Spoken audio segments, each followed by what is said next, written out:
Hello everyone, welcome to SCB and initiative of I exam B. मेरा नाम है अश्विनी पुंडीर और मैं स्वागत करता हूं आपका हमारे इस यूट्यूब चैनल पर। और थंबनेल आपको देखकर थोड़ी सी हैरानी ही होगी, थोड़ा सा आप सोचे पड़ गए होंगे कि ये बैंक 2024 क्या है और ये क्या चीज़ें आपकी यहाँ पर चल रही हैं। बट कोई बात नहीं, धीरे धीरे आप अगर भी इस वीडियो को देखेंगे समझेंगे तो ये चीज़ें आपको जो है क्लियर हो जाएंगी। ये था मेरा पहला पॉइंट। दूसरा पॉइंट मेरा ये है, ये अगर आप एक ट्रू एस्पिरेंट है, अगर अगर आप एक ट्रू एस्पिरेंट है बैंकिंग एग्जाम्स के और आप सोच कर बैठे हैं कि भाई मुझे इस बार बैंक में एक बढ़िया सी नौकरी लेनी है, मुझे बैंक में जाना है, मुझे बैंक में पीओ बनना है, ठीक है। या चलो सबके अपने अपने सपने होते हैं कि चाहे आपको क्लर्क ही बनना हो, वो चाहे आपका रीजन कुछ भी हो सकता है उसमें। मुझे बैंक में पीओ बनना है, बैंक में क्लर्क बनना है, चाहे आईपीएस हो चाहे आरबी हो, बट मुझे बैंक में एक पीओ बनना है और मुझे बैंक की जॉब करनी है। तो ये वीडियो बिल्कुल आपके लिए है। और हाँ, थर्ड पॉइंट ये है, आपने वहां पर देखा है कि टाइम के रिगार्डिंग बातें की गई हैं उसमें। बट अगर कुछ चीजें स्टार्ट कर दी हैं, ऑब्वियस सी बात है आपने कुछ चीजें स्टार्ट कर दी होंगी, तो ही आप इस वीडियो को पूरा देखिए। नहीं तो मैं माफी चाहूंगा, आप इस वीडियो को के बजाय बहुत सारी वीडियो मार्केट में इस टाइम चल रही हैं, आप जाकर उनको देख सकते हैं, ठीक है। ये थी तीन बातें वीडियो को स्टार्ट करने से पहले। वीडियो को स्टार्ट करते हैं अब फटाफट से। बात कर रहे हैं हम यहाँ पर इस बार बैंक के जो आपके एग्जामिनेशन जो होने वाले हैं उनके लिए आपको किस तरह से प्रिपेयर करना है।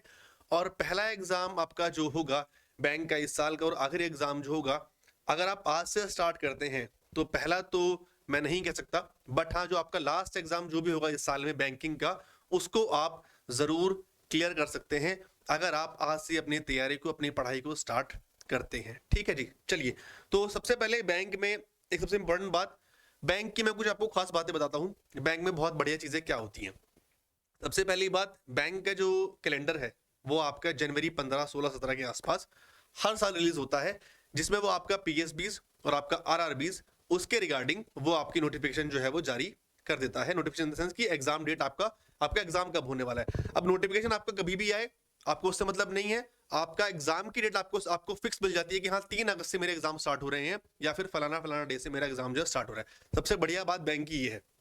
दूसरी बात क्या है, जिस दिन आपका फॉर्म आ जाएगा, ठीक है, जिस दिन आपका फॉर्म आता है, आपका आरआरबी का एग्जाम आपका कभी भी हो, 1 जनवरी को आपका फाइनल रिजल्ट आना है, जिसमें आपका इंटरव्यू डीवी सब कुछ हो चुका होता है। फाइनल लिस्ट आपकी 1 तारीख को जाती है, ठीक। ये है बात आरआरबी की। और रही बात करें हम आपके पीएसबी बैंक होते हैं, जो आपके आईपीएस जो कनेक्ट कराता है अलग से, उसके अगर बात करूं, उसमें आपका उसका पीओ क्लर्क का रिजल्ट आपका 1 अप्रैल को आपका आ जाता है। ये सबसे बढ़िया बात है बैंक की। एग्जाम कभी भी हो, उन्हें मतलब नहीं है, जून में हो, जुलाई में हो, अगस्त में हो, 1 जनवरी को आपको खुशखबरी मिल जाएगी कि हाँ भाई आप बैंक पीओ बन गए हैं, आप आरआरबी क्लर्क बन गए हैं। ये आपकी यहां पर सबसे खास बात है, ठीक है जी, क्लियर।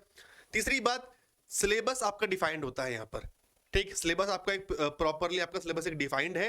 क्या ये चीजें आपकी आएंगी, ये पार्ट आपका प्री में आएगा, ये पार्ट आपका मेंस में आएगा, उसके अकॉर्डिंग अपनी तैयारी को जो है वो आप कर सकते हैं। तो ये सुनकर तो आपको थोड़ी सी खुशी हुई होगी कि हाँ चलो, इतने मुश्किल दौर में कि एग्जाम पोस्टपोन हो रहे हैं, एग्जाम कब होते हैं कब नहीं होता आपको नहीं पता, बैंक आपको ये चीजें जो है वो अच्छी देता है, ठीक है। मेरे पीछे जो है वो कैलेंडर है, आप इसको देखिए। ये कैलेंडर आपका, if I am not wrong, 17 जनवरी को आपका ये कैलेंडर जो आपका आ गया था, इसमें आपके क्लियरली आपकी डेट मेंशन्ड है। इसमें आपका आरआरबी, सीआरपी, ऑफिस असिस्टेंट और आपका ऑफिसर जो है, इनकी डेट्स आपकी यहां पर आ चुकी थी, जो है आपकी 3 अगस्त, 4 अगस्त, 10 अगस्त, 17 अगस्त एंड आपकी 18 अगस्त, ठीक है। ये आपकी यहां पर डेट्स हैं, ठीक है। इसके बाद आरआरबी में ही आपका एक scale 2 scale 3 officer scale 2 scale 3 examination होता है, ठीक है, जो आपका इस दिन होगा। और ये जो आपका प्री होता है आपका, ये आपका ऑफिसर स्केल 1 का इस दिन है, और आपका ऑफिसर का आपका ये मेंस है। आपकी मेंस की डेट यहां पर दे दी है। फिर आते हैं आपके आईबीपीएस। अब मैं आपको इसमें डिफरेंस समझा दूं अगर आपको नहीं पता, ये आपके होते हैं रूरल, आपके जो ग्रामीण बैंक होते हैं वो हो गए। पीएसबी आपके वाले बैंक होते हैं, अगर आप देखें, आपका पीएनबी है, आपका कैनरा है, आपका आईओबी है, आपके बैंक ऑफ बड़ौदा है, इलाहाबाद है। अब तो काफी बैंक जो है वो मर्ज भी हो चुके हैं। ये आपके वाले बैंक है।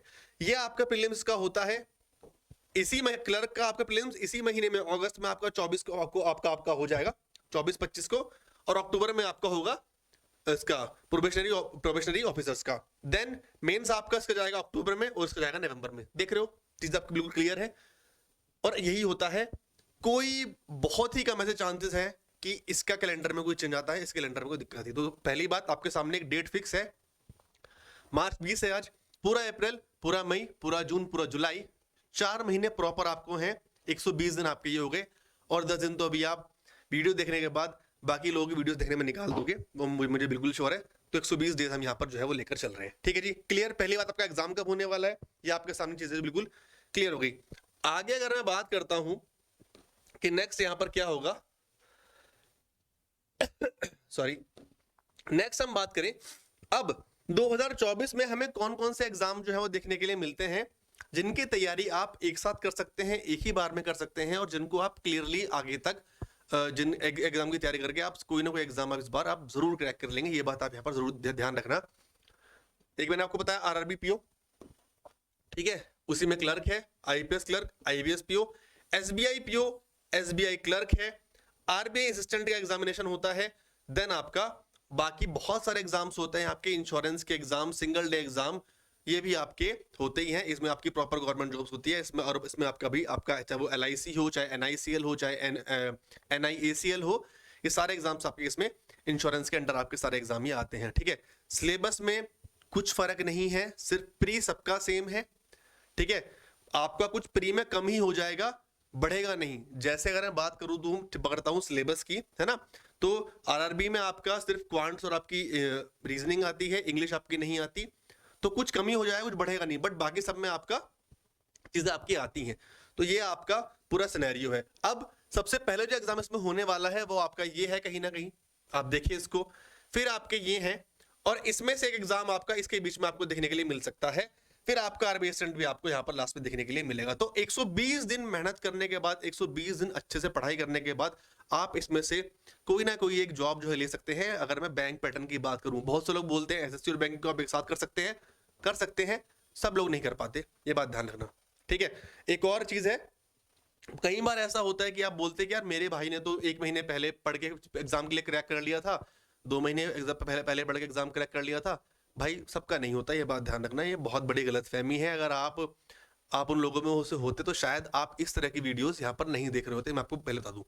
तो 5 से 6 महीने की, कम से कम 5 से 6 महीने की कड़ी मेहनत जो है वो चाहिए होती है एक बैंक एग्जाम को क्रैक करने के लिए, जिसमें आप 6 महीने अच्छे से पढ़ रहे हैं, अपने आप को रगड़ रहे हैं, अपने आप को शार्पन कर रहे हैं, अपने कॉन्सेप्ट्स पर काम कर रहे हैं। तो कम से कम 6 महीने बता रहा हूं मैं, कम से कम, ये बहुत मिनिमम टाइम है। इसलिए मैंने आपको स्टार्टिंग में बोला था कि 2 महीने की आपके, अगर आपने कहीं ना कहीं अपनी पढ़ाई को स्टार्ट कर दिया है, आपको 15-20 दिन या 1 महीना पढ़ाई किए हो चुका है, तो ही आप ये वीडियो देखना, वरना आप इन चीजों को मत देखना, ठीक है। क्लियर हो गया? तो इसमें से आप कोई भी एग्जाम यहां पर आप दे सकते हैं। अब करना क्या है, आगे की चीजें क्या होने वाली है, बेसिक पूरी की पूरी ये एक समझाने वाली वीडियो है। इसमें मैं किसी कोर्स का जिक्र नहीं करने वाला हूं, इसमें मैं कुछ भी आपको नहीं ऐसा कुछ बताने वाला हूं, ठीक है। ये बात आप यहाँ पर ध्यान रखना, ठीक। आगे अगर बात करें, जो सबसे पहले पॉइंट्स आप करना आपको क्या क्या है, जरा उन बात पर आप ध्यान दे लो, ठीक है जी। सबसे पहले आप यहाँ पर क्या करेंगे, आप देखो, सबसे पहले यहाँ पर क्या करेंगे, सिलेबस। आपको ये पता होना चाहिए कि बैंक के एग्जाम में आपके आते क्या क्या हैं, आपके सब्जेक्ट्स क्या क्या हैं। अगर मैं यहाँ पे आपके सिर्फ नॉर्मल इंश्योरेंस एग्जाम्स को भी छोड़ देते हैं, आपका आरआरबी पीओ है, क्लर्क है। देखो पीओ क्लर्क में फर्क आपका सिर्फ लेवल ऊपर नीचे जाएगा, चाहे वो कोई सा भी एग्जाम हो, एक पैटर्न और आप 6 एग्जाम निकाल सकते हो। सिलेबस आपको पता होना चाहिए, सिलेबस के लिए आपको क्या क्या आपके इसमें सब्जेक्ट्स आते हैं आपको वो पता होने चाहिए। आपका क्वांट्स है, आपका रीजनिंग है, आपका इंग्लिश है, और आपका जनरल अवेयरनेस है, ठीक है जी। ये आपके टॉपिक्स हो गए। तो सबसे पहले आपको सिलेबस को समझना है, सिलेबस को जानना है कि क्या मैं कर सकता हूं। देखो अपने आप से ना सच बोलना बहुत जरूरी है लाइफ में, ठीक है। आप चीजों को देखोगे, ऐसा नहीं है कि यार अच्छा ये क्या यूपीएससी, ये तो मैं कर लूंगा, ये बैंक, ये तो मैं कर लूंगा, नहीं, ऐसा नहीं होता ना। कुछ चीजें ना आपको पता होनी चाहिए अपने बारे में कि हाँ मैं ये चीज कर सकता हूं या मैं ये चीज कर पाऊंगा। मैं डिमोटिवेट नहीं कर रहा हूं कि आप वीडियो देखना बंद कर दो, कि आप इसको छोड़ दो सिलेबस देखती, ऐसा नहीं है। बट क्वांट्स का जब आप सिलेबस उठाओगे तो क्वांट्स में यार ये चीजें आती हैं, क्वांट्स में आपको डीआई पढ़नी है, अर्थमेटिक पढ़नी है, क्वाड्रेटिक पढ़ना है, क्या मैं ये कर पाऊंगा। रीजनिंग है, मुझे पजल लगानी, मुझे पता है कि बिना पजल लगाए रीजनिंग होगी ही नहीं, और वो मुझसे होती नहीं है, या वो मैं कर नहीं पाऊंगा, ठीक है। इंग्लिश मेरी बहुत वीक है, वो इंग्लिश का खैर तो फंडा बहुत क्लियर है, इंग्लिश के लिए खैर मैं अब बहुत से लोग इंग्लिश को देख के सोच रहे होंगे कि यार ऐसे क्यों बोल रहे हो, बट हाँ, इंग्लिश को मैं कभी भी कंसिडर नहीं करता हूँ कि बहुत टफ सब्जेक्ट होता है। आप हिंदी मीडियम है, आप इंग्लिश मीडियम है, इंग्लिश आप कोई भी कर सकता है, इंग्लिश कोई भी कर सकता है, ऐसा मुझे लगता है। ठीक है, ऐसा मुझे लगता है, ये मेरा अपना पर्सनल थॉट प्रोसेस है। जब मैंने भी चीजें की थी, पढ़ाई की थी, तो मुझे लगता है कि इंग्लिश हाँ कोई भी कर सकता है। उसका आपके बेसिक लेवल से ग्राउंड लेवल से कुछ फर्क नहीं पड़ता कि आप कहां से आते हैं, कहां से आप नहीं आते। तो इंग्लिश आप कोई भी कर लो। बात आती है क्वांट्स और रीजनिंग की कि इनको कैसे करना है। फोर्थ है आपका जीए, कि जीए में चीजें कैसे करनी है ना। तो ये सिलेबस आपको समझना बहुत जरूरी है। क्लियर हो गई बात, सारी बातें? ठीक है, अब क्या करना है, ये आपको पढ़ने के बाद आपको सिलेबस आपने देख लिया, अब आपको पढ़ना किससे है? पढ़ना है आपको आपको अपने लिए एक मेंटोर जो है वो डिसाइड करना है। आपको अपने लिए एक मेंटोर डिसाइड करना है। टॉपिक से जब आप देख लेते हो ना कि यार ये टॉपिक इस चीज में आने वाले हैं, ये चीजें यहाँ पर ऐसे होने वाली हैं, अब ये टॉपिक अच्छा कौन पढ़ाता है ना, ये कि भाई रीजनिंग मेरे को इससे पढ़नी है, मेरे को क्वांट से पढ़नी है, मुझे ये से पढ़ना है। आपको ना कम से कम लोगों को फॉलो करना है और उन्हीं के पीछे लगे रहना है। आपको जिसकी बात, मैं ये नहीं कह रहा स्टार्टिंग में कि भैया आप मेरी वीडियो देखो या किसी वीडियो देखो आप उससे पढ़ने लग जाओ, ऐसा नहीं करना। जो आपको अच्छा लगे आप उससे पढ़ो, सिंपल सी बात है। बहुत सी क्लियर सा फंडा है, ये मेरे को पसंद है भाई, इसकी बातें मेरे दिमाग में एकदम फिट बैठती हैं, इसका बोलना मेरे को अच्छा लगता है, मैं इससे पढ़ूंगा। बार बार चीजों को चेंज करोगे है ना, दिक्कत हो जाएगी, बहुत बहुत दिक्कत हो जाएगी। ठीक है, तो मेंटर अपना डिसाइड करो और उसका हाथ पकड़ो और चलो कि हाँ भाई चलो हम आपके साथ हैं, आप हमें जहां लेके चलोगे हम आपके साथ हैं। बट ट्रस्ट आपको दिखाना होता है। आप 3-4 लोगों को देखो, क्योंकि एक टॉपिक के 4 या 5 ही मास्टर होते हैं मार्केट में, हर चीज में, एजुकेशन में, हर फील्ड में। आपको जो पसंद आ गया आप उसके पीछे आप चल सकते हो। ठीक है, तो मेंटोर नहीं बदलने हैं बार बार, मेंटोर डिसाइड करना है, ये बात आप ध्यान रखो। ये बात बहुत क्लियर है, ये मैं सबके लिए बोल रहा हूं। ठीक है, ये मैं सबके लिए बोल रहा हूं, किसी एक बंदे के लिए नहीं बोल रहा यहां पर। ठीक है, नेक्स्ट सिलेबस आ गया, मेंटोर पकड़ा, फिर आपको प्रैक्टिस करनी है। प्रैक्टिस के लिए भाई कई बार ये बोलते हैं कि इतना कर लूं तो काफी होगा, उतना कर लूं तो काफी होगा, ऐसा नहीं होता। प्रैक्टिस आप जितनी करोगे उतनी कम है, जितनी आप करो प्रैक्टिस करोगे उतनी कम है। जब तक आप उस टॉपिक के इतनी प्रैक्टिस करो कि आपको नींद में भी कोई क्वेश्चन अगर मिल जाए तो आप उसको एकदम से कर दो बैठ के। प्रैक्टिस करो, उसका कोई नंबर नहीं है, उसकी कोई सेट डेफिनेशन नहीं है। और कितनी करनी है और कब तक करनी है उसका भी कोई जवाब नहीं होगी, रोज करनी है पहली बात तो। जब आप सिलेबस पूरा कर लोगे और करते करते भी आपको रोज क्वेश्चंस लगाने हैं, रोज क्वेश्चंस लगाने हैं, वो आपको भूलना नहीं है कि हाँ मैंने आज तो मैंने स्लॉग पढ़ा और मैं कल इनइक्वालिटी पढ़ूंगा, फिर आज मैंने स्लॉग पढ़ा ही नहीं, कल पढ़ा था आज पढ़ा ही नहीं। तो रोज पढ़नी है वो चीजें। ठीक है, रोज वो चीजें जो है आपको वो पढ़नी है। ठीक है, समझ गए? नेक्स्ट अगर मैं बात करूं मॉक टेस्ट, ये चीजें आप करोगे, मॉक टेस्ट आप लगाओ। सभी लोग बोलते हैं, मैं ही बोलता हूं, मॉक टेस्ट कभी एक प्लेटफॉर्म के आपको प्रेफर नहीं करने चाहिए। मॉक टेस्ट हमेशा आपको अलग अलग प्लेटफॉर्म्स के लगाने चाहिए हमेशा, चाहे वो एग्जाम भी हो चाहे वो कोई भी हो। इतने लोग हैं जो बैंक की तैयारी कराते हैं, 3-4 मॉक टेस्ट सीरीज पकड़ो, सभी के मॉक टेस्ट लगाओ। इसके आप लगाओगे ना, एक दिन आप अगर हमारे भी आप मॉक टेस्ट वैसे लगाओगे आप, बहुत अच्छी, मैं तारीफ नहीं कर रहा हूँ बट हाँ बैंक पीओ के लिए, रेगुलेटरी बॉडीज के लिए बहुत अच्छी हमारी ये मॉक टेस्ट सीरीज रहती है। बट एक टाइम पे आकर भी ना आप अपने आप को जज नहीं कर पाओगे, मतलब कि हाँ ठीक है लग रहे हैं, फिर आपको वो चीज़ आसान लगने लग जाएंगी। तो इसलिए हमेशा 2-3 प्लेटफॉर्म में मॉक टेस्ट आप हमेशा प्रेफर कीजिए, वहां से आपको वैरायटी मिलती है। तो ये चीजें आपको यहाँ से अब क्या है वो रेगुलरली आपको करनी है। ठीक है जी, क्लियर हो गया यहाँ तक पॉइंट? नेक्स्ट हमारा पॉइंट है, अब डिमोटिवेट नहीं होना है, और गाइडेंस जो है वो मेंटर वाली बात वो आपको बिल्कुल ठीक से जो है रखनी है। ये हो गया आपके बहुत बेसिक पॉइंट, जिनका आपको आगे के टाइम पर भी आगे ध्यान रखना है अगर आप तैयारी को स्टार्ट कर रहे हैं। ठीक है, क्लियर? अब इसके बाद हम लास्ट पॉइंट में सिर्फ सिलेबस को डिस्कस करेंगे कि किसमें मेरे को सिलेबस में क्या पढ़ना है, कहाँ से चीजें कैसे कैसे पढ़नी है, वो हम डिस्कस करेंगे। इसके बाद फिर आप इस वीडियो को एंड कर सकते हैं, उसमें कोई बड़ी बात जो है वो नहीं रहेगी। ठीक है, चलिए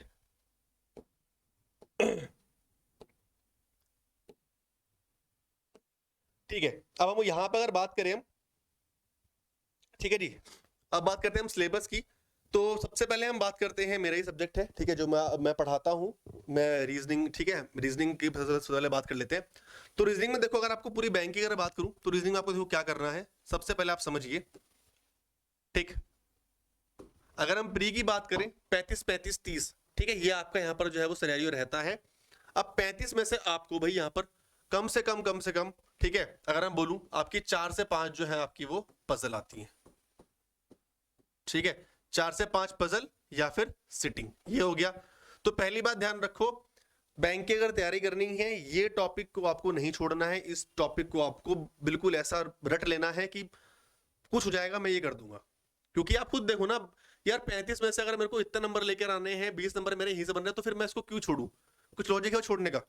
हम पहले आसान टॉपिक की तरफ भागते हैं, ठीक है। बाकी अब आसान टॉपिक वो भी खैर इतना आसान टॉपिक नहीं है, बट हमें लगता है वो आसान है, ठीक है। बाकी टॉपिक आपके क्या होते हैं? उसमें आपका सिलोजिज्म आता है, ठीक है जी। इसमें आपका इनइक्वालिटी आता है, फाइन।